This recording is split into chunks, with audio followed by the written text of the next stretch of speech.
joining us today on Coastal and Progressive Rainbow Forum on Society Bites Radio. Today we will be speaking with Catherine Esposito Prescott and Jen Karetnick.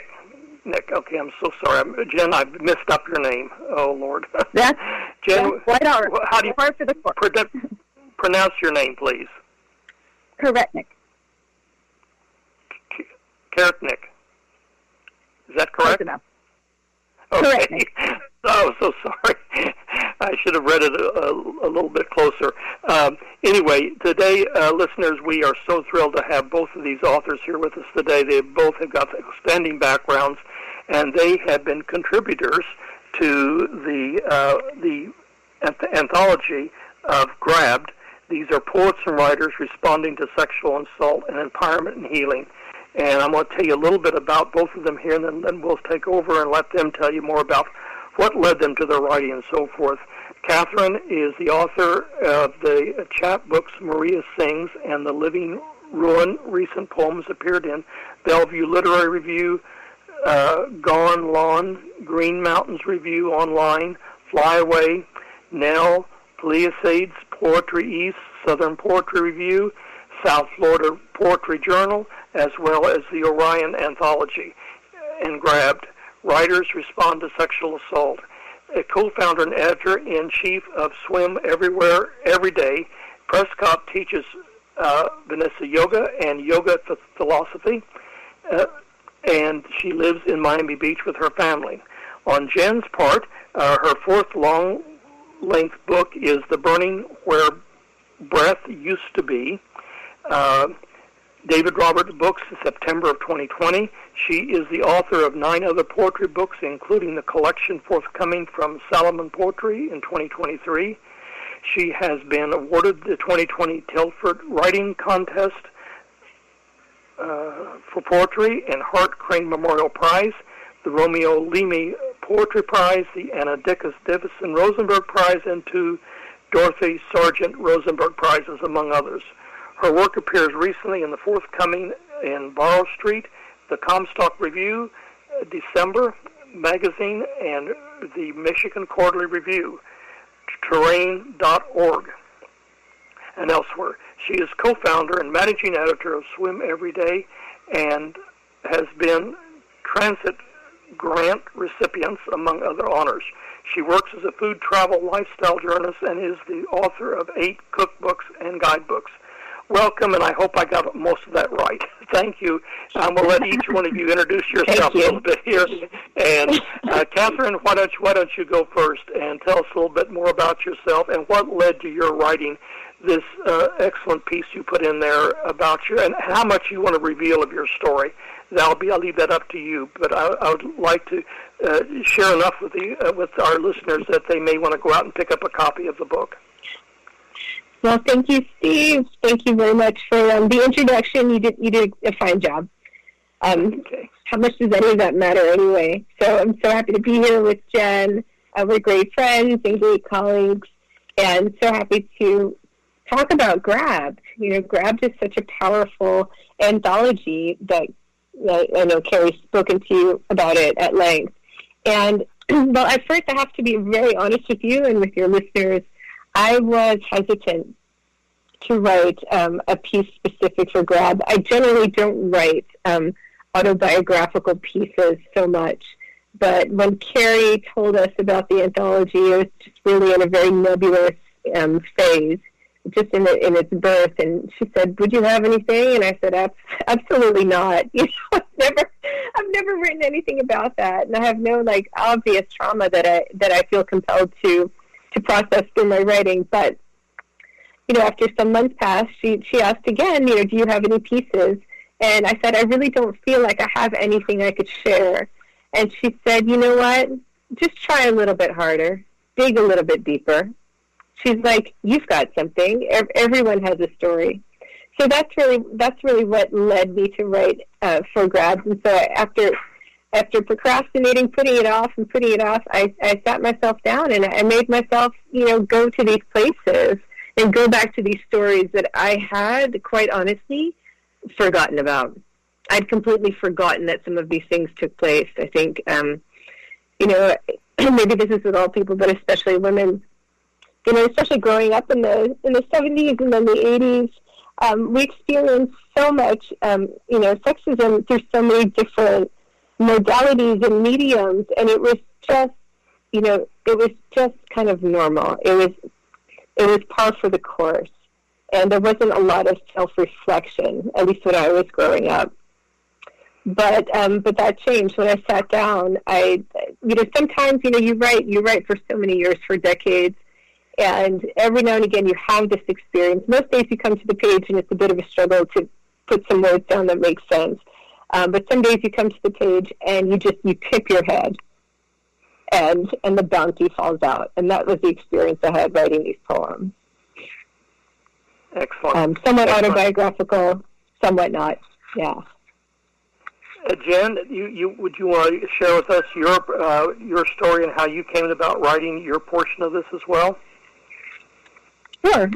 Thank you so much for having me, first of all. And as Catherine said, we're great friends with each other, with Carrie. We all run a literary magazine together that specifically raises up the voices of women. And one of the things that we've noticed is that we get a lot of poems about sexual assault,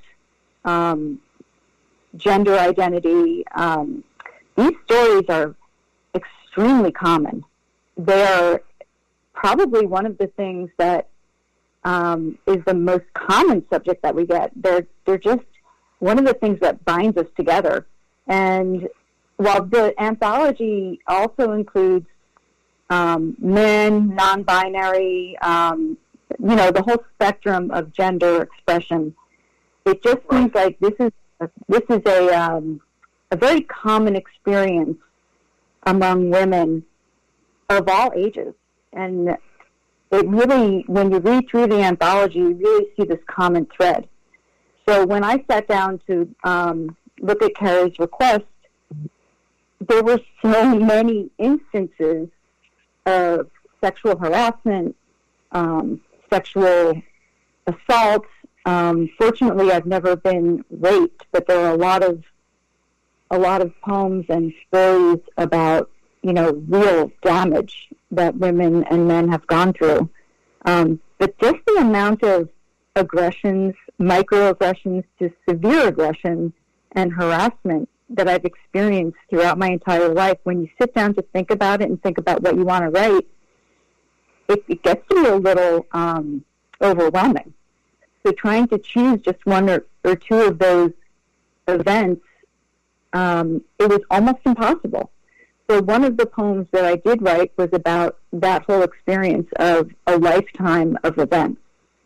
And that's one of the poems that came out, was that it's just, you're always experiencing it, no matter where you go, and it's almost expected. So the other poem was a very specific workplace harassment experience that I put up with for a really long time because I had to. I had to keep working there. I had to keep making money, and there was nowhere else for me to make money doing what I loved, which was teaching a specific subject. And then when the time was right and I was able to leave that position. So those were the two pieces that I eventually wound up writing, but there could have been many, many more.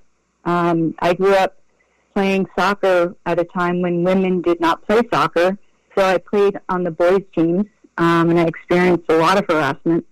And I went to soccer camps where the coaches tried to seduce me. I guess that's not really the right word anymore, because it was really just sexual harassment.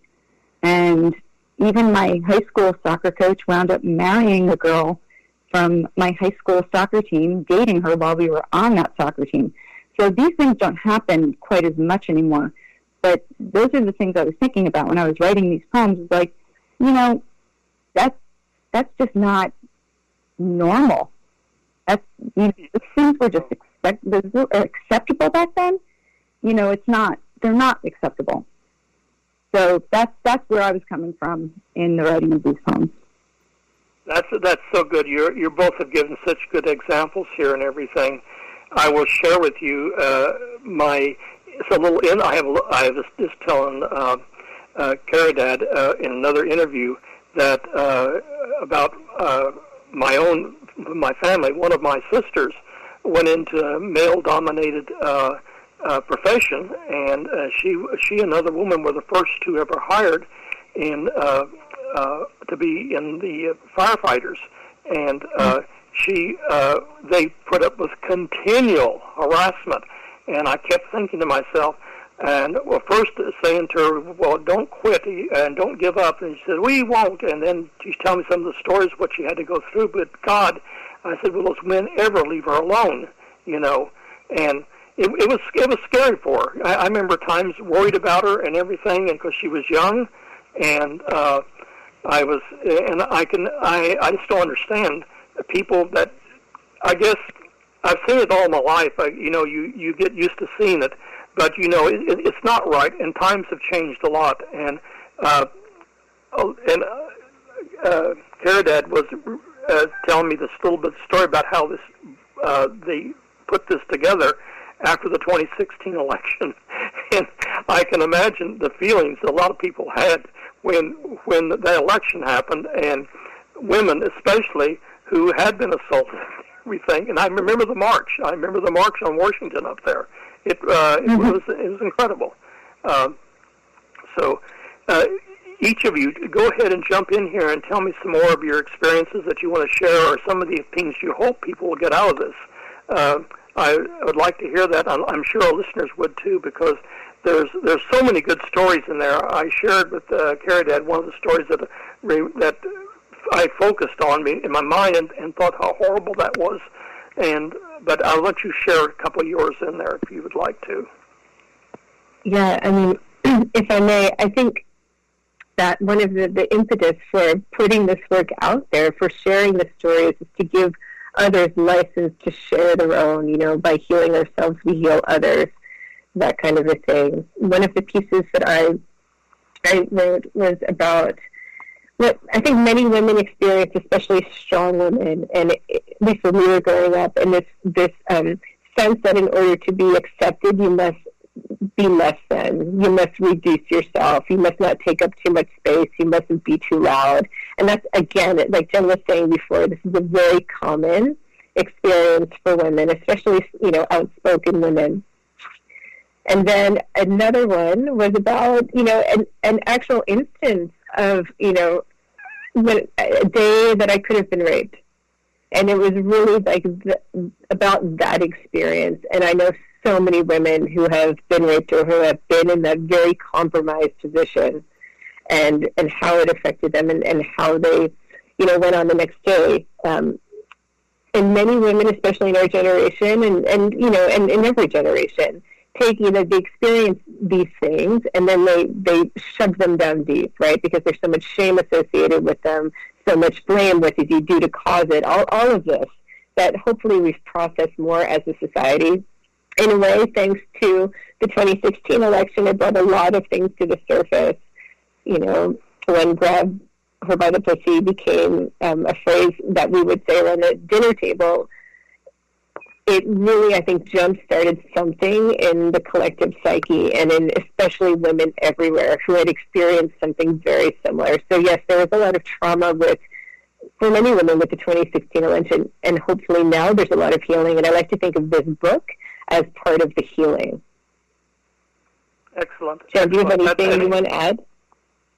Yeah, I think that's a good way of looking at it. Not in terms of so much of let's all express our trauma and bring out all of the trauma in other people, but let's forge a way forward and help other people express it in a way that can help